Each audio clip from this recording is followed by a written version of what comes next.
Hey guys, this is Frank Yecker, and you're listening to Submission Radio. Hey, this is Rich Franklin. What's up, everybody? This is Chris Lieben. This is Diego Sanchez. Randy Couture. Alistair Overeem. Hi, this is Stephen Bonner. This is Don Fry. Hey, I'm Phil, Mr. Wonderful Davis. TJ Dillashaw. You're listening to Submission Radio. Submission Radio. Submission Radio. You're listening to Submission Radio.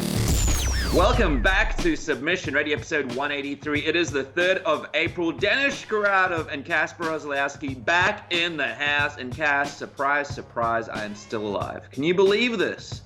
I am still alive. For those who may have forgotten, I went in for some minor surgery a couple of weeks back. We were supposed to come back last week, but unfortunately the healing took longer, Kasper.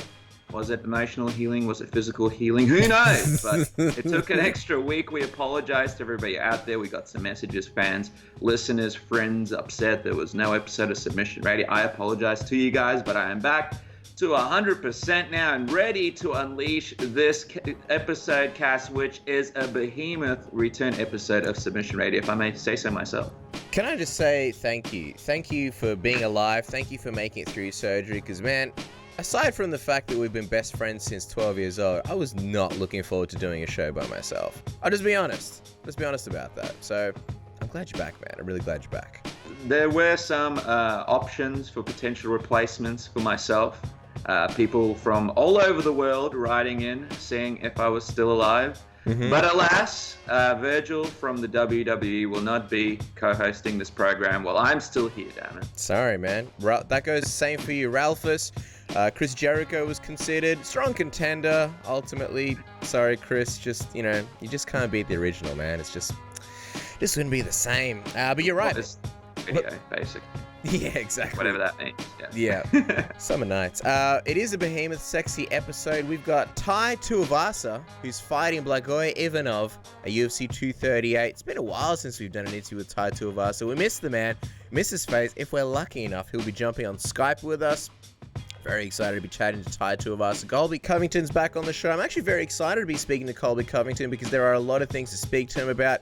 He's in an interesting position where, A, he isn't quite sure when this Kamaru Usman fight is happening. His good friend, Jorge Masvidal, or best friend I should say, is fighting Ben Askren, where if he does beat Ben Askren, you got to think what happens when it comes to the title picture and what happens if Colby is inevitably the champion. So there's a lot to talk to him about there. Obviously, this Conor McGregor situation, he is at odds with the UFC, doing some public negotiating. It wasn't long ago that Colby Covington was in the exact same position. Well, not exact same position, but at odds with Dana White. So I'm curious his thoughts there. It's WrestleMania weekend. Got to ask him about that and Ronda Rousey. There's a lot to talk to Colby about. Mike Winkeljohn, fresh off Michelle Waterson's win this past weekend. Got to talk to him about that. Obviously, John Jones, what was going on with the Stipe Miocic fight? Was it ever even a possibility, a reality? He's fighting Jorge Santos at UFC 239. Holly Holm is fighting Amanda Nunes at the very same card. What does that mean for Jackson Winkeljohn? There is a lot to talk to him about. And of course, a brand new Submission Radio debut. Someone who's never been on the show before, right, Dennis? That's right, Cass. Super excited to announce Robbie Fox will be making his Submission Radio debut today. He has a new podcast out, My Mum's Basement, of course. You know his fantastic work from Barstool Sports. A really, really good interview with Dana White on the first episode of that podcast. You guys should definitely check it out if you still haven't. A very, very good dynamic between the two. He joins us on the show to talk about Conor McGregor. People remember he has some crazy Conor McGregor support stories, what's going to be next for Conor McGregor, prediction when he returns, and just his general thoughts on what's happening in the world of the UFC and also the WWE with the WrestleMania right around the corner. What does that mean for Brock Lesnar? Should DC be at WrestleMania? A whole bunch of stuff to talk to Robbie about, and I'm very, very excited to have him come on Submission Radio for the first time, Cass. It's really exciting. Yeah, absolutely. Also, you can check us out on Twitter and Instagram at Submission Radio. Follow us on Facebook. Dennis, you do a phenomenal job of obviously handling all the social media. I also want to give a special shout out, and I'm looking up the name right now. I was in Chadstone. I was buying clothes, buying a sexy new suit, and then a man approached me by the name of Rob, asked if I was from Submission Radio. I said, yes, of course. And we had a really nice chat. Super, super nice dude. I'm looking through the DMs right now. He is, I think, so low in our I think we have so many DMs right now that he's dropped. But he owns a barbershop, and he said if we ever need to come down to get a free haircut, by all means. It's very, very nice when people come and approach us and say hi. So I just wanted to say shout out to Rob. Thank you for being so nice. And anyone who ever sees us in the streets, feel free to approach us. We don't bite unless you ask us. Unless yes.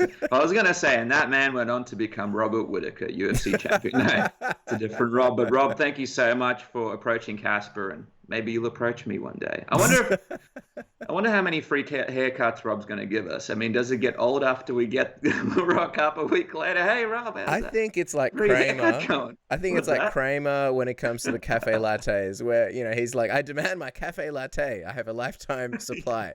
I think that's how it works with the haircuts as well. Well, I think we're going to get the shakes from too many haircuts, and people are going to wonder what the hell's wrong with us. They're going to have special hats that can carry the amount of hair that's being cut off on a weekly basis because it's causing some kind of burns. Then we put the balm on because we sue someone, and then our lawyer goes, "Why'd you put the balm on? Who told you to put the balm on? Who told you to tune into a new episode of Submission Radio? What the hell is going on?" But before does it include fades? That's the other question, because fades usually, they cost extra. People are going to be like, you're looking too fresh, too many haircuts, too many fades. Well, my dream has always been to go to a barber shop and get my beard trimmed off with those fancy old school blades, and they do the soap. And then I talk about some kind of sports trivia and get in an argument with an old guy at the shop. Who is better, Muhammad Ali or Rocky Marciano, one of those kinds of Muhammad Ali, what is, who's the worst Kardashian? These are kind of conversations you have in a barbershop. So, but watch out, Rob, I'm coming for you, man. We'll see you in Chadstone.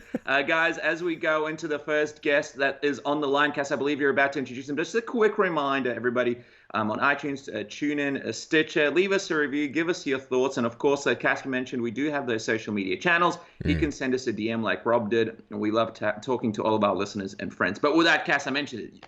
Our first guest is on the line. And Cass, I believe you're about to introduce him. All right, guys, we are beyond excited. Our next guest officially returns to Chicago to fight Blagoy Ivanov at UFC 238, the undisputed king of the shoey. On the program, the only program he's willing to jump on video. We are so lucky to have him on Skype. He's driving around, I imagine, in Western Sydney. It is him again, Tai Tuivasa. Welcome back to Submission Radio. Where are you? Are you in Western Sydney? Of course. Oh, no. Tai, there, it cut out. Are you there? No. What happened? Oh, okay. Now you're back. I don't know. We did that beautiful. We did the beautiful intro, and then you disappeared. What happened? Are you in Western Sydney? Shout out to Cobham. There's all the young boys in Cobham. That's the juvenile jail. Oh. Shout out to them. Yes, I'm in Western Sydney. Always in Western Sydney. Where are you driving to now? Mount Druitt. I'm actually going to sign the lease of my new shop I'm opening, Muscle Bros, opening in Mount Druitt soon. So we come.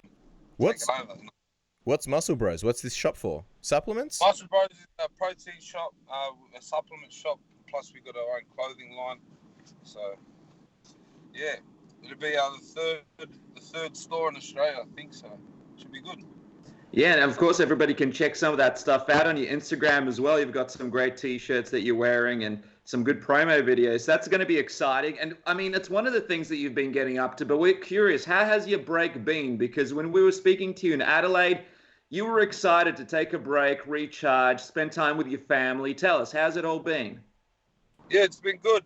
I had a good break. It's probably my most active break, I think. So I still feel good. My weight's pretty good. Now we got the new date, so that makes me feel even better. So yeah, I'm just pumped to get back to Chicago and just pumped to punch on again, eh? I know. I feel like this is something the fans have been missing out on. What are some of the other things you got up to during your break? Any highlights? Obviously, you got the store opening up. Anything else? Any quality family time? Funny stories? Got pissed a lot. Mm-hmm. Could imagine. Trained actually way more than I probably ever have in the off season, so that's good. But not really, man. Just good to be home, good to be around the area, good to be around my peoples. But now I'm sick of them and ready to go away for a bit and then come back and do it all again. Well, I was going to say, you and Tyson took over at UFC Melbourne doing shoeys with Cowboy Cerrone. How was it being at an Aussie event and being on the other side of things in the crowd and sort of enjoying things? Oh, it's awesome. I always love being a special guest, probably because I get free piss. Yeah. But, yeah, I always love it. Plus, obviously our show didn't go to plan, so obviously to be at that Melbourne card and support all the Aussies, it was awesome, and it's even better when you get to enjoy it like that, eh? Mm. I remember one point sitting there watching you. You were like standing up on something. You had like a towel or a t-shirt swinging around. Crowd was going crazy. How did you coax Cowboy Cerrone into doing a shoey? How'd that go down? There's no choice really. After a little bit, you're gonna get looked at. You're gonna get looked at different from us Aussies. You know that. So it's better to just bite the bullet and do it, or you're gonna cop some shit. Yeah, with that kind of public pressure, what did you say to him? How did you go about it? Well, I said, listen. I said, if you wanna fucking win some Aussies over, this is the only way. Your cowboy hat doesn't impress anyone around here. So get the boot off and get it India. And yeah, that's what happened. And I guess the big question is, did you guys end up going drinking with Cowboy at any bars or anything after the event or outside the event? I think me and Cowboy got pissed for a couple of days there together, so it was fun. It was good. I like Cowboy. He's a cool cat, man. Was he wasn't trying to coax you into coming up and training over in the States at the ranch, was he? Because I know at one point you were saying you wanted to maybe go overseas and, train. Yeah? He's been saying come to the ranch. I said, I don't know if there's any horses big enough to carry me yet. But I'd definitely love to go over there and definitely love to go over there and just suss it out, especially with the proper American, you know what I mean? So just go experience some of that shit, go shoot some shit. That'd be all right. Any other camps that you would sort of consider going to in America? Do you think you would just be training sort of in Australia for this fight against Blagoy? I wanted to go to AKA before, but obviously not now. I'm not going to go there. Man, I think that they've created some of the best fighters in the sport ever, but just because of reasons. So I'm just going to stick home for this camp. I've got my wrestling. I've got my partner coming over, so I'll be all sweet, bro. We keep it home. We keep it at home. You know what I mean? And then we go and smash the cunts. Well, you're referring to Justin Willis, who just had a fight against Curtis Blades. We saw you were tweeting some stuff about it, but for those who haven't been on your social media, give us your reaction to his performance against Curtis Blades. Man, like that, he is the definition of fucking idiot, eh? Like, the definition of fuckwit, the definition, I can't even speak when I think about him. Like, how do you talk? I know you're in the media, so you're probably easy. I actually just was watching some of his, like the stuff he was saying before the fight.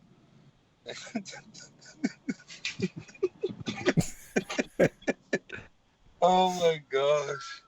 At least come with throw a punch. Like fuck me, just embarrassing. If I was his coach, I would have walked off. I know sort of after UFC Adelaide, you really wanted to fight him, and in UFC Melbourne, you told us, look, he's still sort of on your radar somewhere down the line. After this Curtis Blade fights, are you still interested in fighting him at some point? Or does this change things for you? Oh, I'm going to fight him regardless. If I see him, I'm slapping the fucking shit out of him. It's on. Like, he disrespected my culture, he disrespected me. So that's where I'm from. That's not really that cool. And if it is, at least back it up. Don't come like that and then get your ass handed to you. He got raped. I was going to ring the police. I thought they were naked for a minute there. Like, have you seen the photo where they blur him out? I haven't, but I've seen it in other fights, yeah. That's fucking hilarious. Like I said, he's doing his thing. I'm doing my thing. I'm going to catch up with him whenever I catch up with him. At the end of the day, he's killing his own career, I think, talking shit and then coming out being shit. So that's really up to him. My advice to Justin is enjoy the last couple months in the UFC, because after this couldn't be done for you, boy. Mm. And what did you think about local writer and original gangster Nick Walshaw tweeting out that he didn't get an interview with Willis leading up to his fight because Willis didn't want to talk about you? What did you think when you saw that? Nah, that doesn't surprise me. Like, he's too busy trying to talk about Curtis, but really, man, everyone can talk. I like to talk, but I at least think I back it up. And if I don't back it up, I think I got a lot of people around me that probably wouldn't be too happy with me. But where him on the other hand, I don't know. I think I saw his little midget fucking hype man walking out with him, fucking cheering him on like a cheerleader, and then I couldn't hear nothing during the fight. So, man, they all him and his little team. They're just little fucking. I don't know what the fuck he's doing. He puts something in his mouth when he talks. Like, he just needs to be slapped. I'm gonna pull his pants down and play with his bum when I'm there too. ESPN would love that. I was gonna say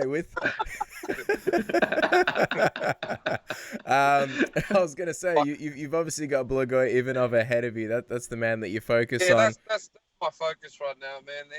Justin Willis, he's just a fucking novelty. He's just a little play card. Like his cards are running out. Obviously, he ran away against Mark. He beat an old Mark. He got smashed by Curtis. He's out of my picture. I got Blagoy. It's his teammate. So, and Blagoy, I got a lot of respect for. You know, he's been through some stuff and whatever else. And I've watched him fight a couple of times. He's a hard cunt. So, I think it's gonna be a good one for the fans, and I'm sure we're gonna put a show on. Well, I was going to say, you mentioned you respect Blagoy. Where does that respect come from? And what did you think about some of the things that you've seen about him? I've heard some stories that he got stabbed and survived. And you come back and you train. I respect stuff like that. You know, there's people that stuff happened to, and everyone just can sit down and lay down and just let shit happen. You know, people like that, you come out on the other side. It's life. I respect that. I think that's something worth respecting. What did you see his fight against Ben Rothwell, and if so, what did you think of that one? Oh, I saw little bits and pieces. Man, I don't really give a shit about any fight, You know, man. I give a shit about the fight where I'm laying on my back and fucking hitting upwards, you know, like an idiot. So, that's my fight. So, I got some stuff. I've worked on a lot of stuff over the time off. So, man, I just trust my trainers and my team, and we just rock up ready to punch on. So, that's it. When looking at this matchup, Tai, how do you sort of look at it? Do you think he'll attempt to use his judo and sambo background in this one to sort of not have to stand with you the whole time?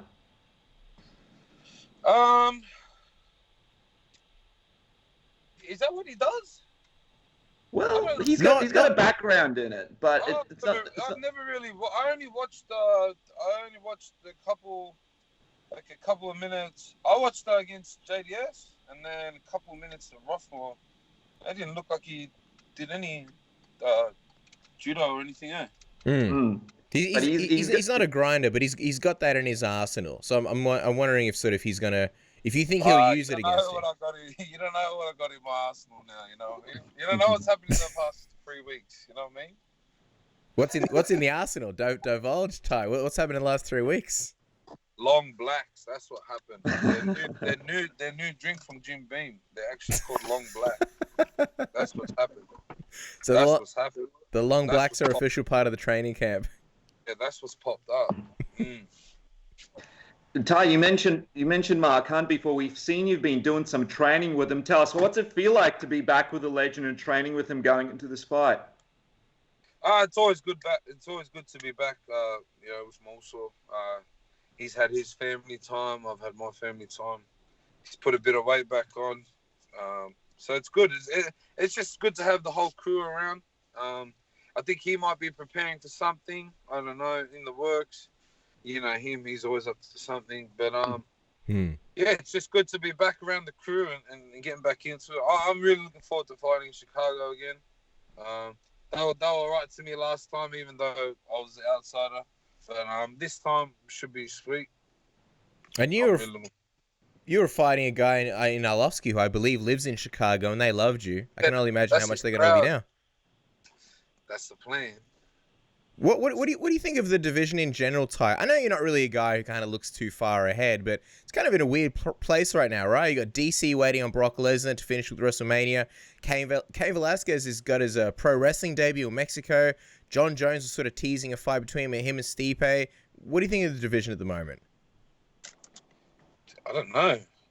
I just want to hopefully get an acting contract. Fuck all these people who getting shit. Acting contract. I told Cowboy, I said, fuck it. If I don't have an acting contract in 6 months, it's on. It's game time. Yeah, no, man, like I said, I do this for my own money. I do this to feed my own family. Good on them. I wish them all the best. I hope they do well in everything, man. But right now, I got to fight June 8th. And that's about it. Hopefully get another 50K. Fuck, who knows? Who knows what's next? Cowboy and Andrei Arlovsky were in a movie with Denzel Washington, and I feel like you're the man to be in the next Denzel Washington movie. I want to see Denzel Washington do a shoey. That's what I want to see. I want to see a Denzel Washington shoey. Or something. What's that? You want to be in a Kevin Hart movie? Yeah, something. I feel like you'd be like picking Kevin Hart up and like assisting him in the shoey, but you'd be like, he'd be holding the shoe, you'd be holding him, and then you tip them both over. I feel like that's where it's going. And Ty, before we let you go, I got to find out, as for post-fight celebrations, do you think you could finally get Joe Rogan to do a shoey in the octagon with you if you win? Will you be trying it again? Sooner or later it will happen, but I don't know if I'll try. I got rejected once. I don't know if I want to get rejected again. If I get rejected again, I might get angry. I feel like you need to give him the Cowboy Cerrone speech, you know? If you want some Aussie fans, do a shoey. He wants his podcast to do well, right? It's in his best interest. I'm sure it does all right. I'll go. What's he get, like a couple views?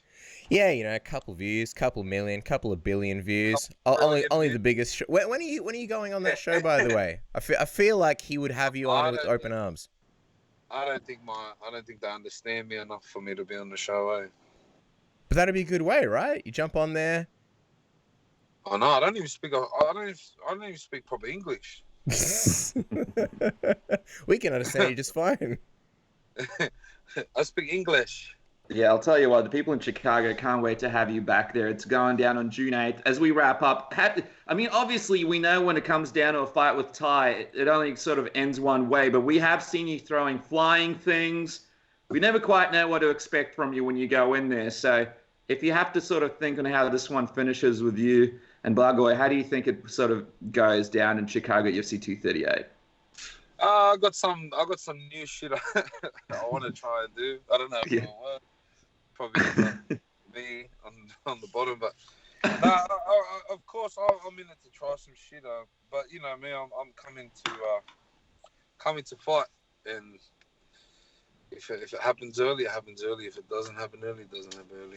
I get a sense that you're looking to show something new here, Ty. Right after this JDS fight, you're looking to sort of show something new, right? Yeah, I want to show new me. I think that loss has taught me a lot about myself. I look just for example, look how good JDS is doing. He's about to go for another title shot. You know what I mean? And I felt good in there with him, and yeah, I'm just eager to get back in there, eh?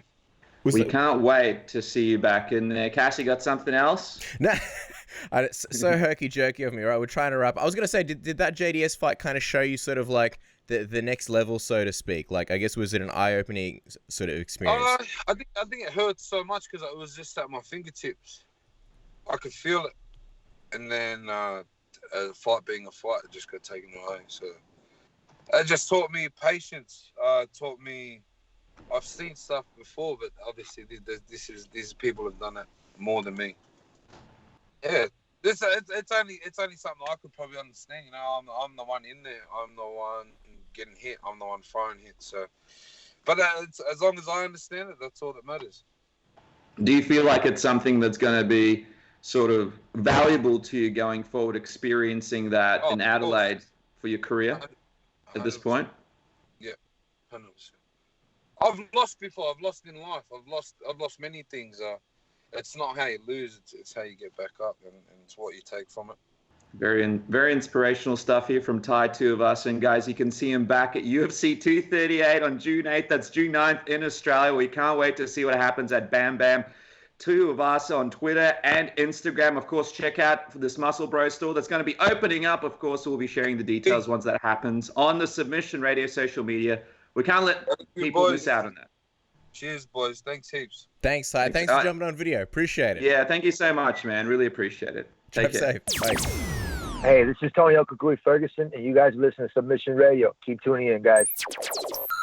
Our next guest is one of our favorites to chat to. You, of course, know him from the man behind some of the best in the sport, including John Jones, Holly Holm, and, of course, Michelle Waterson herself, one half of Jackson Winkeljohn. Coach Mike Winkeljohn himself. Mike, welcome back to the show.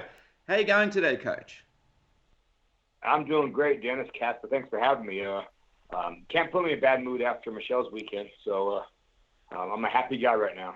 Well, that's exactly what we wanted to kick off the interview with. Obviously, Michelle Waterson getting a massive win over Karolina Kowalkiewicz. Just take us through the game plan for that one and what you thought of the performance, because interesting to note, Karolina had the best takedown defense in the division, and that's kind of what Michelle Waterson went after, to try and take her down. Was it so? And she managed to multiple times. Was that sort of part of the game plan going into the fight? Oh yeah, absolutely. You know what? The unpredictableness of Michelle is huge, and so we figured. I didn't think Michelle was going to take her down with a headlock like she did, but she's so good at it. It always scares me, and then she pulls it off. I'm always scared people are going to take her back, but we figured that we keep throwing kicks at her from long range, just really irritating her with kicks that are unpredictable, that she would step hard, and that, Michelle's single leg or she'd be able to move up to wide lock. Something would unfold for Michelle, and it did. Michelle followed the game plan to a T, and I was very proud of her.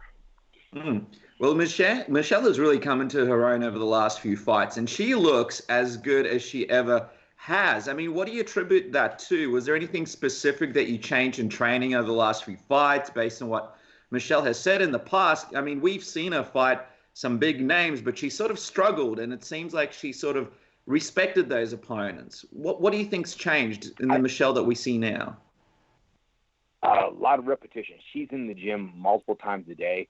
She actually built a gym for her and her husband to work out with at nighttime now, and so they get even more reps at night. Josh Gomez is the gentleman behind the scene helping her out with it, her husband, and they're getting a lot of reps, and she's getting more and more confident what they're doing with her ground and pound, with her striking.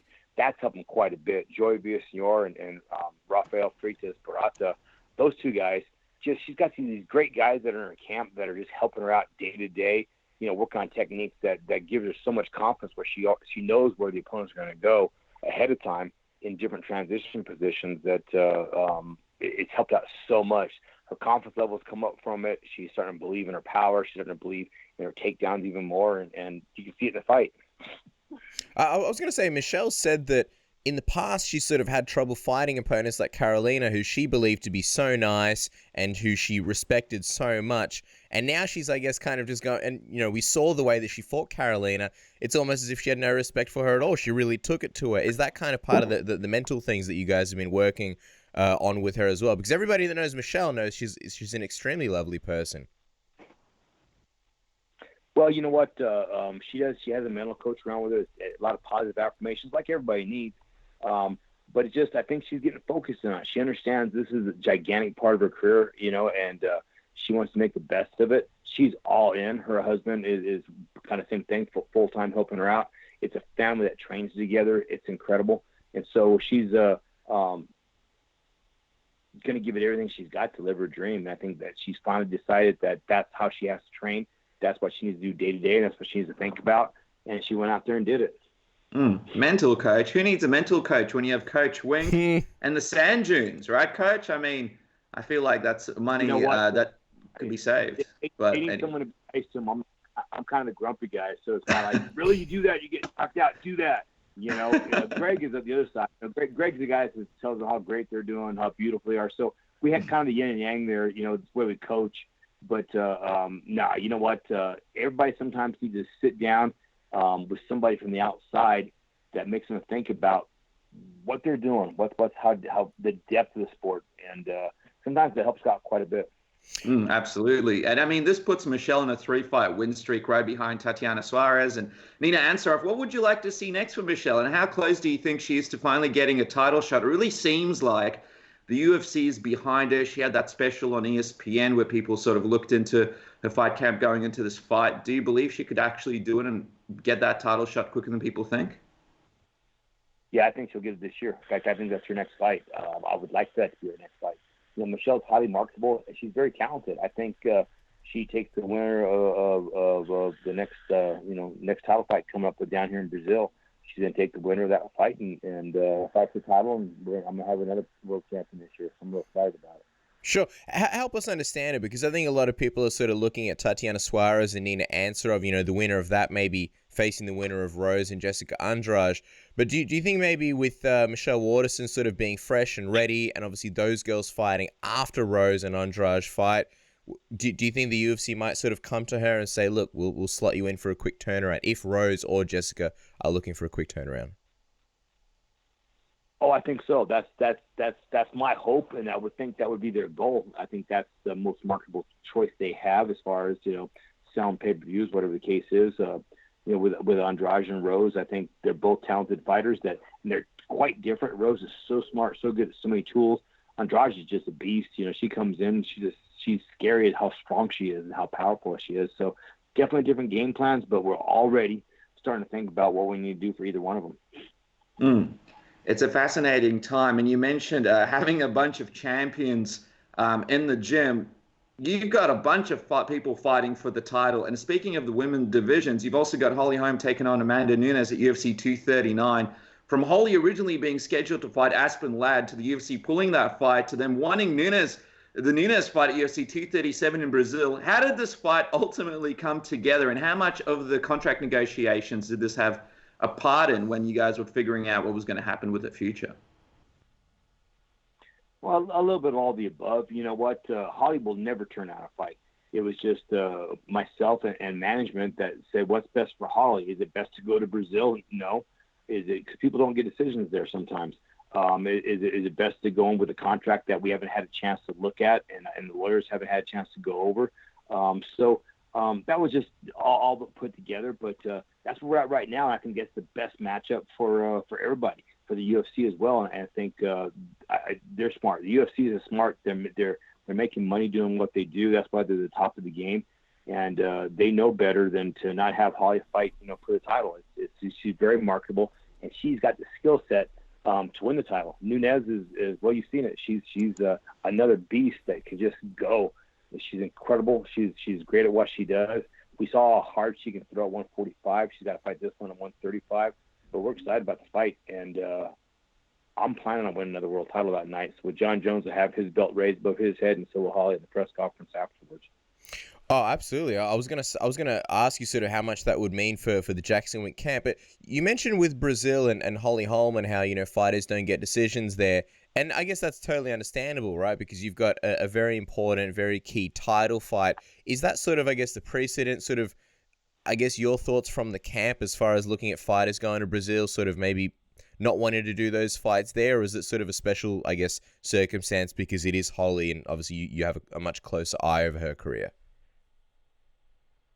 Well, yeah, I do have a closer eye over her career. There's no doubt you can't pick and choose the UFC. Basically, we're all very lucky, to have the jobs we have, and that's the neat thing about my fighters. They don't really ever turn down fights.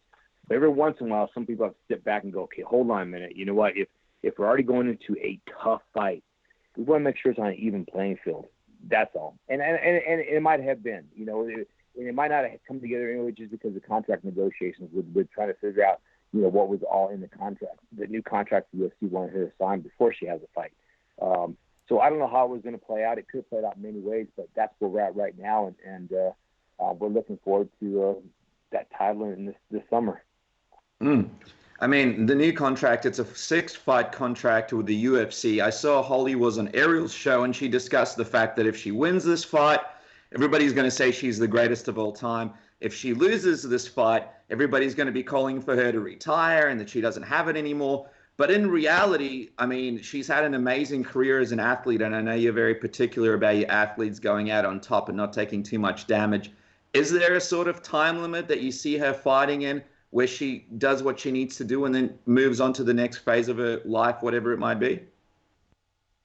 Well, that's what she did in boxing. She got to the point where she didn't have the passion for it. She beat the who's of everybody, and she actually got knocked out, and everybody was saying, you need to retire. And, she looked at me and I said, nope, you're going to win that title back. And then they just dominated the rematch. Holly's got the ability to, when she knows how to fix any kind of mistake she's had. Holly's had some distractions. After she won the Ronda fight, there were some huge distractions behind the scenes. But she's back. You saw her last fight. She's back to herself. And people are going to be excited to see how good Holly is. She's got quite a few more fights left in her. She will let me know when she wants to stop. If she was to get where her performance is not well at all, of course I care enough. I would be the first person to tell her to stop. But right now, she's the best she's ever been. I'm just wondering, just this being the title fight, and you mentioned, in boxing, you went back and you won the title again. What does this mean to her? Obviously there's the money, there's the fact that it's a big fight on a big card, but just the fact that she gets a chance to win that title back against Amanda Nunes. What does this opportunity mean to both of you? Well, I mean, it's an incredible amount, incredible amount to myself and our gym. But to Holly, the money is very secondary. It means nothing. Holly would rather win that world title. She'd rather win the world title for nothing than fight somebody else for more money and not win the title. The title means more to her than the money by far. Holly's a smart young lady that's done real well. It's not about the money at this point. Of course, behind the scenes, we want to take care of her, make sure she gets as much as possible. But Holly just wants to fight. She wants that title. It's her dream. It's her legendary status that she wants to be that person in MMA and in boxing. Nobody's done that. She never turned out fights. I mean, two of her losses are at 145. I mean, it just she just stepped up and did whatever the UFC needed. Didn't turn out fights, like I said. So it's not about the money; it's about the challenge. That's Holly. Well, what do you think it would say about Holly as a fighter also? Because a lot of people see Amanda as arguably the best woman in the sport. She's beaten Rousey, she's beaten Miesha Tate, she's beaten Chris Cyborg in very impressive fashion. In the last fight, people kind of call her the GOAT of women's MMA. If Holly is able to beat Amanda, what do you think it says about Holly? I think the same thing. I do believe Amanda is the greatest of all time in women's MMA. She's got a gigantic total package. I mean, you can see what she's able to do and beat everybody out there. I think when she fought Ronda wasn't the same after Holly. But with that being said, Cyborg decided to sit down and throw with her. Big mistake. Amanda moved her head better and hit harder and came out successful there. So I think Amanda is the greatest of all time. But Holly's going to take her and knock her off that crown and take it. Holly had a bump in the road there with Cyborg and Raname, who I thought she won the fight. But again, these are out of her weight division. Miesha Tate, she lost her title to her. She owned her the whole fight. Styles make matchups, and that's the thing. Holly's got a distinctive style that she can beat anybody if put into place correctly without any distractions, and she will do that when she fights Amanda. The way that Amanda was able to put Cyborg away, did that change the way that you looked at Amanda? Because I know a lot of people going to that fight thought, oh my God, Cyborg is, obviously the heavy betting favorite. This may not be good for Amanda. And she just destroyed Cyborg. Were you surprised at all? Or sort of, is that the Amanda that you've always expected? I figured that I thought Cyborg would pressure over time and wear her down. I was wrong. I think Amanda surprised me how fast she made it happen. But I was then again surprised at how Cyborg fought. She's got in the pocket and swung with her. And gosh, when two people are swinging, the first person to hit sometimes wins. And that's kind of how that played out. It played out in Amanda's favor. She did it. She made it happen. She made Cyborg swing with her. So it was her plan, and she was successful at it. And she deserves all the credit. I'm just wondering, Coach, on a sort of side note, what do you think about this fight being billed as Battle of the Rousey Killers? Obviously, because Holly and Amanda both beat Ronda Rousey. Oh, I don't know. I didn't know it was being built that way. I'm not sure what to think about that. They both did kill Rousey. There's no doubt about it. I don't know. I think it just needs to be the two baddest women on the planet going at it. That's what I think. And just to be clear, I don't think the UFC are sort of promoting it that way. I think just the fans and sort of some of the media are looking at it as that way.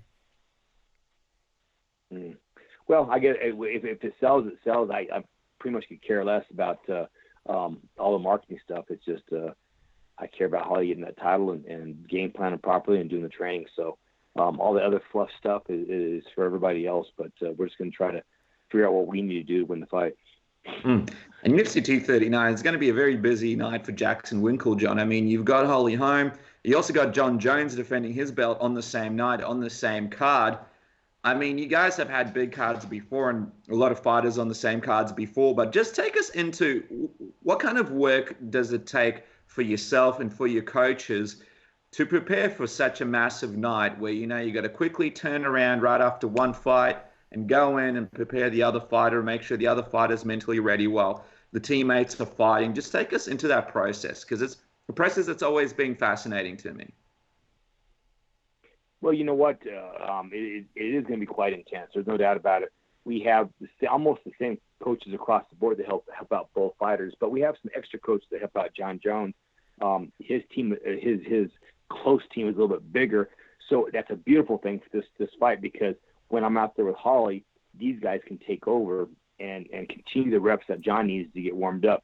And the wild thing about it is John and Holly are pretty close, so they really care about the fact the other person's fighting. They both want each other to win. So, John will be watching that screen, watching what Holly does.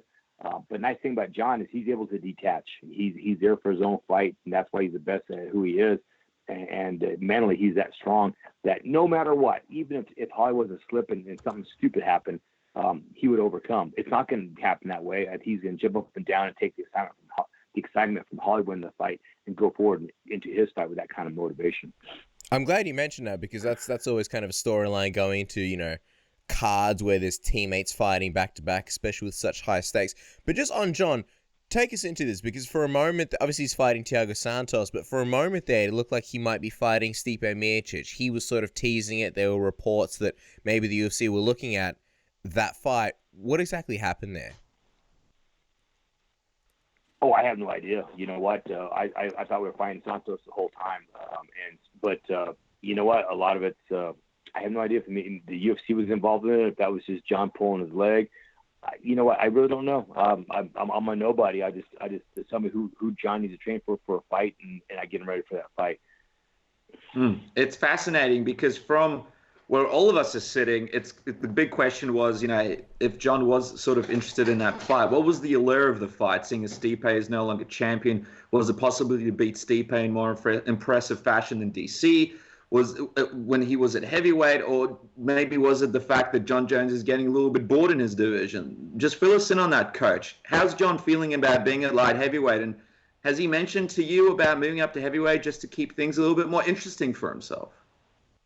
It has nothing to do with the interesting. John's just all about the challenge. I mean, if a big money fight came in the heavyweight division, he probably would go for it. But John right now seems to be intent with cleaning out the light heavyweight division, staying active, and doing what most people don't do, which is fight quite often and beat everybody up and continue on toward his legacy. I think he's learned a lot from the past, and he's staying focused. He's staying in the gym that much more. And gosh, John Jones that's in the gym all the time, as you saw, with the second Gustafsson fight, when he starts figuring things out, he's scary. It's interesting because Thiago Santos obviously on a very impressive run, but it's also easy to look at him and also kind of be like, well, it's a guy that moved up from middleweight, and who has he really beaten and who has he really fought? And, I've got the skill set. How hard is it to sort of stay motivated against a guy like Santos, who isn't probably going to be John's biggest challenge? He could be John's least, I suppose, dangerous challenge that he's had in quite some time. Well, I hate when people say that, because then it becomes the biggest challenge, because the mental thing, getting up on it, how'd the guy get there? He got there through his performances. He's very explosive. He's very good at what he does. And that's a scary situation. And any night, somebody can meet somebody else that do just the right things. So we got to be prepared for what Santos can do and what he can't do, what we haven't seen. and take him out of his element as much as possible and make him kind of start drowning in water. And that's what John always does to his opponents. He kind of takes them sometimes into a place they've never been in before in a mental stage by putting so many different diverse techniques at them and then getting on top of them and dropping elbows. Those type of places just kind of demoralize people that don't want to be there anymore. Yeah, even hearing that makes me sort of scared if I'm one of John Jones's opponents. I was going to say, what do you think is the most dangerous thing that Santos brings to the table? Something that John does have to, I guess, be careful for and look out for. Well, I can't give specific game plans other than I think it's his explosiveness. I think along with the fact that he's young and he's going in there with really nothing to lose, and that's the scariest part about it. That means those shots, those counters, those punches, those kicks are coming at total, full velocity because he's got nothing to lose. He's just going to throw the kitchen sink at John, and that's scary sometimes when people just let go. It's not like they're so calculated. You go, okay, I know the guy always does this. Sometimes they just come up with something new as hard as they can, and that can catch anybody. Last time against Anthony Smith, Coach, it seemed like John was trying to get some rounds and maybe get comfortable in the cage after all that time off. Would you say that's true? And do you think that continues into this fight against Santos? Well, you know what? Anthony, I believe he is as tough as they come. Probably too tough for his own good. But, I figured he would swing for the fences when he got close enough range. But things like on the ground, when he was 2-on-1, there's things on the ground where it makes John hard for John to finish him. So I don't think it was John trying to get rounds in by any means. I think it was just Anthony's ability to survive in there. He's very, very talented, very good at what he does. He's very good at smothering different situations, and people don't give him enough credit for that. He was able to not get knocked out by John Jones, and that's huge. At the same time, we were always scared, I shouldn't say scared, but always worried about what he can come up with, his explosives here and there, his countering. I figured he was going to cover up and just launch some big punches, and he did a couple times in the fight. But there's always the fear of that because he's very capable of finishing fights. I mean, obviously, the other big thing that happened in that fight was the illegal blows. Now, Anthony Smith decided to fight on. But is that something that you worry about going into this Thiago Santos fight, going through some of the game plans, some of the knees, some of the unorthodox strikes that John might throw that could possibly land him in hot water where Thiago Santos ends up in a similar situation but decides not to fight on? Yeah, you know what? It's just that rule, if we were over one state over, if we were in California instead of Las Vegas, that would have been illegal. That would have been a legal strike. It's tough when they can't get together and decide to have the same rules. To me, it's not brain surgery, but for some reason these guys can't figure it out. But with that being said, John, shit happens. Sometimes it's a moment where all of a sudden you're just throwing. You think that hand's off the ground, so they start throwing the knee, and it's not. It's one of those weird things that happens quite often. It's a tough rule that's out there, and then in the moment people start throwing, thinking, and all of a sudden things change. No, I'm not too worried about that. I think John does what he always does and just goes out there and imposes his will.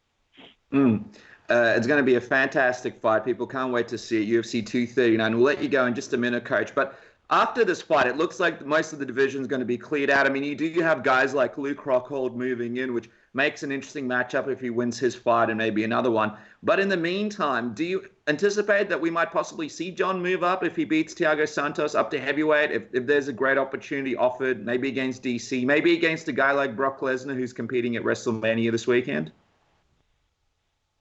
I think for the big opportunities, there is a good chance John could go up and take those fights. But I believe in my heart it have to be for the big opportunities. Otherwise, I think he'll stay a light heavyweight, just keep cleaning it out for a while. John does not have a hard time making weight. He's got some good people behind him. I know he's got, a Dr. Anita Delpreet, his nutritionist here at the gym that's taking care of him, and he's always doing the right things. And so going to heavyweight, he has to sit down and eat a lot more food and maybe start lifting weights and, change his body structure quite a bit. So that would take a little bit of time anyway to stay there. Would Stipe sort of be an attractive offer if the UFC seriously wanted that fight, and if that was a real fight? Do you think that would be realistic for John, considering that Stipe isn't the champion anymore? That would be something that for John as manager to figure out. I would be intrigued by the fight because it's one of those styles that Stipe is very good at what he does. I mean, the man can wrestle, but the man can punch, so he can do so many talented things. So you have to watch out for. So it's kind of a challenge for us as a coach, as a team. So that would be exciting. I think John would be excited about the challenge. John's always up for the challenge. He always gets excited about it. He's always watching fight tape. I think the UFC would have to throw a lot of money at him, and I think so. I can't. They want to make money too, so I can't blame John for wanting to make some money as well. I was going to say, do you think part of it is kind of almost posturing negotiation? Because when I hear John talk about him being content at 205, he also says, look, I'll move up to heavyweight when the UFC wants to sort of play ball. I almost feel like, he's waiting till he gets the fair offer before moving up to heavyweight. That could be it. You know what? We have not had deep discussions on the money situation so much, but that makes sense, and that would make sense. That would make logical sense to me for anybody. I mean, who wouldn't do that? Who wouldn't want to make more money for their family, for themselves, for their legacy? I don't know anybody. Everybody can say they don't, but even John, as much as he does for people don't even know all the good things he does behind the scenes, that would give him more money to help those that he wants to help. Yeah, well, I was also going to say, just lastly, as we let you go, as we wrap up, Mike, what would it mean for you? Holly Holm becoming the champion, regaining her belt, John Jones defending. What would that mean for the gym? I mean, the main and the co-main event, Jackson Winkeljohn fighters, both champions. What would that mean for the gym? Oh, it'd be incredible. You know what? The gym's in a great place right now. Everybody's motivated. They see it coming. Everybody feels the energy. And I think it's the environment here that we have at the gym is everybody's helping each other out on a daily basis, just trying to make each other great. And, that's just one of those type of situations where I think you can't help but get better if you just put yourself amongst all these great athletes day to day. Well, I'll tell you what, it's going to be very exciting. UFC 239 International Fight Week. John Jones and Holly Holm.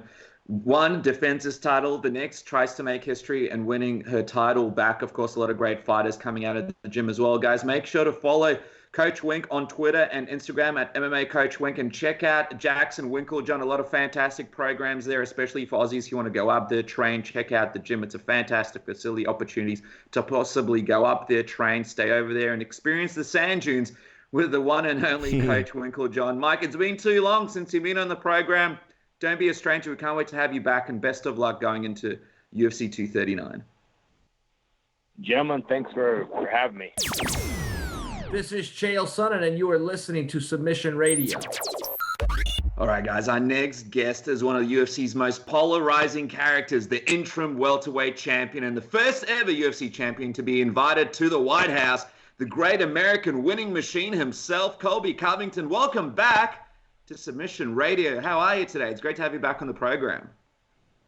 Thanks, guys. I appreciate you guys having me back. It's always a good time to chat with my Australian buddies from down under. That's it, man. That's it. And this is actually the first time that we've gotten the belt, the MAGA hat, and the glasses all at the same time. I think normally we chat to you after practice, so you're still in your practice gear, but now we get in the full treatment. So thank you very much, Colby. Last time you were kind enough to join us when we spoke pretty much right after your meeting with Dana White, your impromptu meeting with Dana White in Las Vegas. Now things seem a lot better. As it stands, what is the latest update as far as you fighting Kamaru Usman?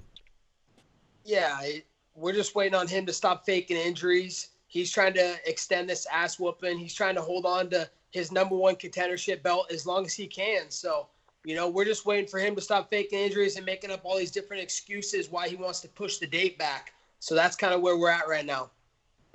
I know you spoke to us about potentially fighting in June and July, but it looks like those cards are filling up, especially UFC 239. Chicago looks pretty filled up. Do you think August is likely to be the month that the fight comes together, depending on Usman's recovery from surgery? Yeah, it's looking like August. I wanted June in Chicago. I wanted to go back to Chicago, make the Chicago, the United Center great again. I did that last year and won this title, and it would be no better way to go back there and defend it in the same place that the basketball GOAT Michael Jordan used to play. So that's where greatness is at. So it's too bad that I can't go back there and show them greatness. But, we got Usman out here faking all these injuries. After the fight, he said it was his foot, and then he said it was his knee, and then now all of a sudden it's this double hernia bullshit. So he's just following the same plan as Tyron Woodley. That's what Woodley used to do too, man. He'd make up all these fake surgeries. Oh, my shoulder. Oh, I'm good to fight a money fight, but oh, my shoulder, my hand, this, that. So, Yeah, it's looking like August. It's a bunch of bullshit and politics going on, but, I'm willing to wait, and I'm only getting better every single day, so it's only getting worse for Snoozman. Yeah, I was going to say, does this sort of benefit you in any way? And what is it like in terms of trying to plan, I guess, and organize your life? Because in an ideal world, you'd sort of be already sort of in training camp preparing for June. But now that the fight, maybe sort of a little bit later than sooner, what do you sort of do in the meantime? Do you start camp a little bit early? Do you just keep going to practice? Yeah, you keep you keep going, you keep working, the thing is, I'm working every single day. I'm in the bedroom doing my porn star cardio. So, I'm always building that endurance and that cardio up every single day. So, I get better every single day, but since I don't want to get hurt, I want to stay healthy before the fight. I'm probably going to take some vacations, maybe go overseas, see what the Latin chicks are over there, maybe go to Europe, check out that place. So, I got a lot of things on the agenda. I'm going to be waiting a while until August or September. It's interesting because obviously the big fight was you and Woodley. What's it feel like now that Woodley's done? He's no longer champion, and you've really built up that fight, and now it doesn't really look like it's ever going to happen. Yeah, it's unfortunate. I told Tyron Woodley, don't fuck it up. All he had to do was wait 3 weeks for me the first time, but he didn't want to do that. He wanted to, he wanted to dictate the terms and when he wanted to fight, not when we were both ready to fight. He was faking injuries, and then I had a fight, and he was trying to get me on a short camp. So it's unfortunate, man. It's a built-up fight. It was the biggest blockbuster fight at welterweight. I've been calling that fight for 2-3 years now, and it sucks. It's not going to happen. There was such a feud there, being old training partners in American Top Team, and just the political angle. He's a liberal snowflake. He's a soy boy. I'm a MAGA. I'm the Great American Winning Machine. So there's a lot of different angles that could have went. And it's too bad it'll never happen.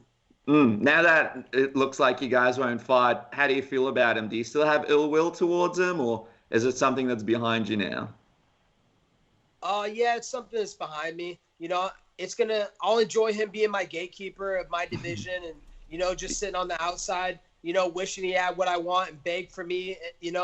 The tables are turned now, man. It's too bad, but he's over the hill. His time is come and gone. He's at the end of the road, and it's time for me, man. It's my time now. No one's going to stop me right now. Just wondering, because you spent so much time sort of analyzing Woodley and now you've got Usman in front of you, who do you think is the tougher matchup stylistically for you, Colby? Stylistically, they're both pretty easy matchups for me. The thing about Woodley that I was saying for the last 2 years is that he has no cardio. You just got to push him and get his heart rate up, and then, he sucks. He's like an amateur out there. So, Woodley has an easy game plan, and Snoozman he's even easier because he's already emotional. He's already thinking irrationally, doing stupid-ass shit, trying to attack me in the Palms buffet line, doing bullshit, and he's just going to come out and get himself knocked out. So, they're both easy matchups, man. It's a great time to be Colby Chaos Covington because there's not a lot of hard matchups out there for me. Well, talk to us about this buffet line since you've mentioned it, because that was pretty wild. We saw the footage. You've discussed it since, but how do you feel about the altercation now that it's happened, a few weeks ago? Ali was involved. Usman was involved. A lot of people believe that Ali was sort of out of line for trying to attack you. How do you feel about that situation? It's pretty wild. You don't see that very often, especially from a champion. Yeah, it's embarrassing. The night before he's trying to act like this good guy, and then all of a sudden the next day he's trying to act like a street thug, trying to attack me, put innocent, kids, an innocent pregnant lady and other older ladies in the Palms buffet line, put their lives in danger. We're professional fighters, dude. We're not street thugs, dude. If you want these hands thrown, you're going to have to catch it on high definition on pay-per-view. So we get paid large sums of money to fight in that octagon. And we're going to fight in the octagon. That's what I told him before. I'm like, what the fuck are you doing, dude? I'm going to beat your ass in the octagon. Just save it for that. But, I think it was all rooted. This is an Ali Abdelaziz move. He wanted me to, throw a punch on Usman or throw a punch on him and lose my title shot, man. They fear me. They know what's ahead of them now. And he doesn't want to lose one of his meal tickets, and that's what's about to happen. I'm about to break one of his meal tickets, and then the next one in Russia is next. It's interesting that you mention that because Ali has been saying that he thinks Masvidal should be next for a title shot instead of you. I mean, obviously you're best mates with Masvidal. What do you make of Ali sort of trying to push you out of the title picture? I could give a fuck less what Ali Abdelaziz wants. He's not the matchmaker. He doesn't make the fucking fights. Dana White makes the fights, and Dana White already said, I'm fucking next. So who gives a fuck with that bum? Why you giving that terrorist rat? Why you even listen to anything he says? He just spits out fake news after fake news. Why would you even listen to anything he says? I was wondering, Colby, you know, the way that altercation went down, you mentioned that there were sort of innocent people around. Did you ever sort of consider maybe pressing charges against Ali, you know, given how, I guess, crazy and I guess out of line it was?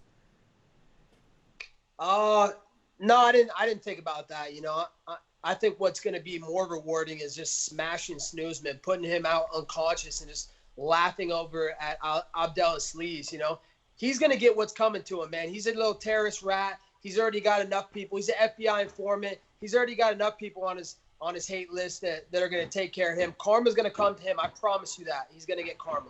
But by the way, just before you said that you want to take care of Usman and then the next one's in Russia, I'm assuming you're referring to Ali's clients. What exactly did you mean by that? Who are you targeting Russia? Are you going after Khabib?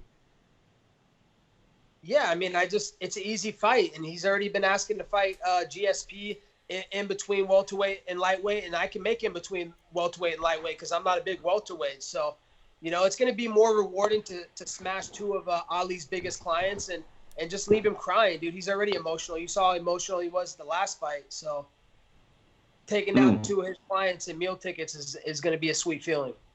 You discussed who was tougher between Usman and Woodley. Where does Khabib rank in that discussion? If you look at all three of them, would you say he would be your biggest challenge? How do you rate him?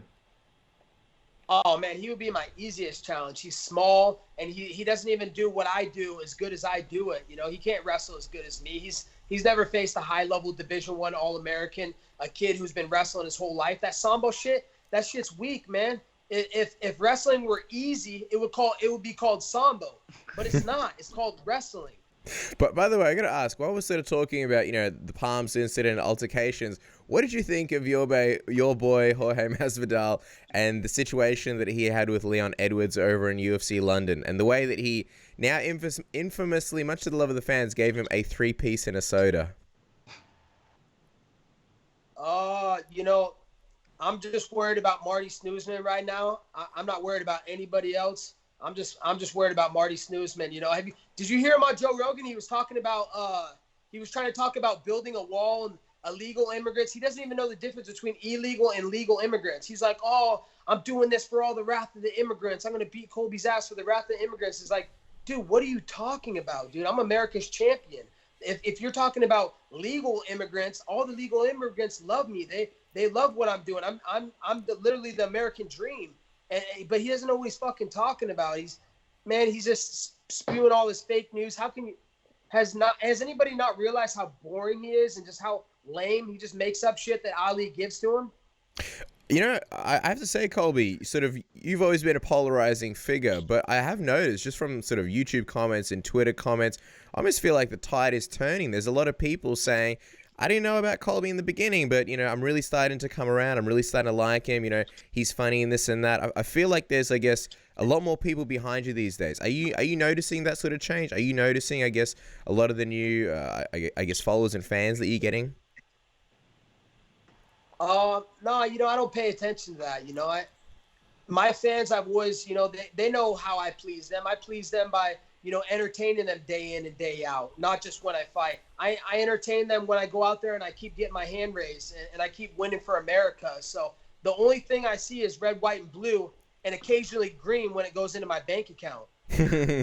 I was going to say, just also on Usman, you mentioned before sort of, I guess, some of the things that he's been saying. He said that you are the first person that he's ever had ill will towards. How do you sort of take that? Do you sort of feel like you've, in this short amount of time, been able to get into his head? Do you think that's potentially an advantage for you?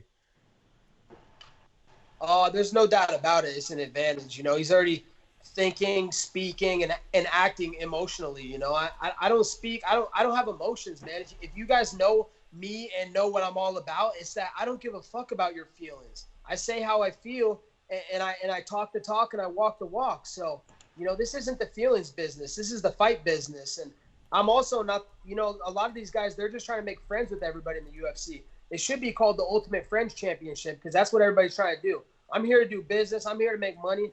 And next on my play, I'm here to punch a hole in motherfucking Marty Snoozman's face. I know it's not something you really want to talk about. Just quickly, because we have to clear it up, Colby. A lot of fans are just wondering, when it comes to Masvidal, he looks like he's fighting Ben Askren next. What's the situation there if he does become the #1 contender and you become champion? Have you guys at least discussed it between yourself as to what you would do in that situation? We've seen Daniel Cormier and Cain Velasquez figure these situations out before. Would it be a similar situation? The thing is you can't look so far ahead. I'm focused on Marty Snoozman. He's focused on Ben Askren. So, that's what's ahead of us. There's really not much to talk about in this and that and all this and that. The scenario after this scenario, all you can focus on is what's ahead of you. And what's ahead of me right now is Marty Snoozman. What's ahead of him is Ben Askren. And just speaking on Ben, how do you think the fight between him and Ben would go down if it does happen? It's going to be an interesting fight.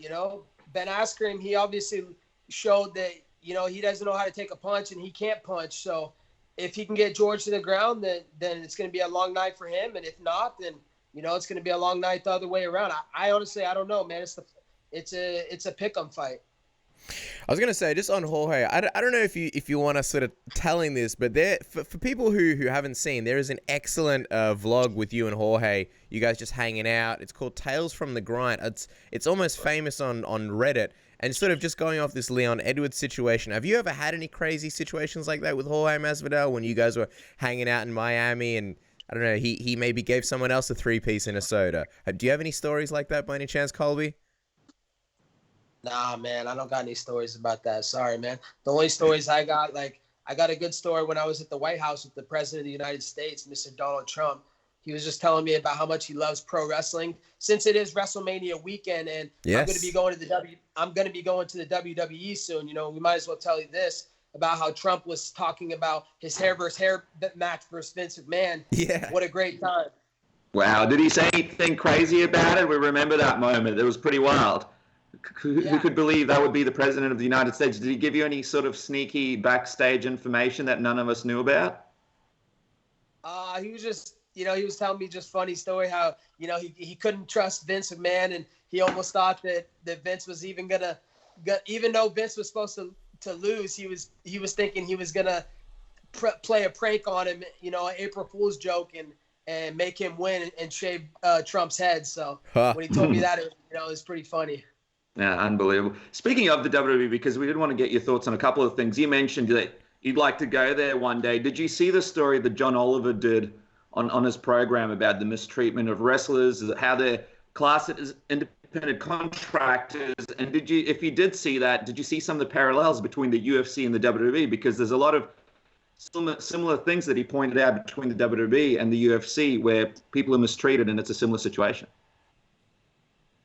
Yeah, but I mean, I did see a little bit of it, and I heard little clips of it, but you can't even compare the two. I mean, WWE, they're not making $10,000 paychecks. Those guys are all getting paid, man. They're all making at least $500K plus a year minimum. Like most of them are making multi-millions a year, and with their T-shirt deals, they're making even more. So, and I'm pretty sure all those guys get health insurance and retirement benefits. We don't get none of that shit in the UFC. We don't get no health care unless we're fighting, Like if we're just in training camp, and like last time I was in training camp and I broke my hand, I had to pay for that out of pocket, Like that wouldn't happen in WWE. So, those guys, they don't even compare. There's no parallel to it, man. The UFC, we get paid like dog shit. It's pennies over here, and just if he has no idea, man. If he came and looked into the books and really did some research into the UFC, man, there's no parallel. Everybody's getting taken advantage of in the UFC. I mean, if he watches this, would you put your hand up to give him some of that information? If he does another special, would you give him some of that information to focus on the UFC? Because I think it's something that's opening eyes to a lot of fans all over the world. A lot of WWE people are outraged, and now a lot of people are saying, it's time for the UFC to have a special done on them as well. Yeah, for sure, man. I'm the right guy for it, like, obviously I speak my mind and I say how I feel, and I'm also not scared to lose my job, man. That's what some of these guys, they're so scared to lose their job. obviously I stood up to the UFC brass. I stood up to Dana White. I didn't give a fuck, dude. I was willing to lose my job. So yeah, definitely I'll speak to the guy and speak truth. And that if fans are starting to come around and like me more, they're starting to see all the truth I speak and how I speak stuff into existence and how I believe in the power of manifestation. You know, that people can get behind that because I'm real. So, you know, I would love to talk to him.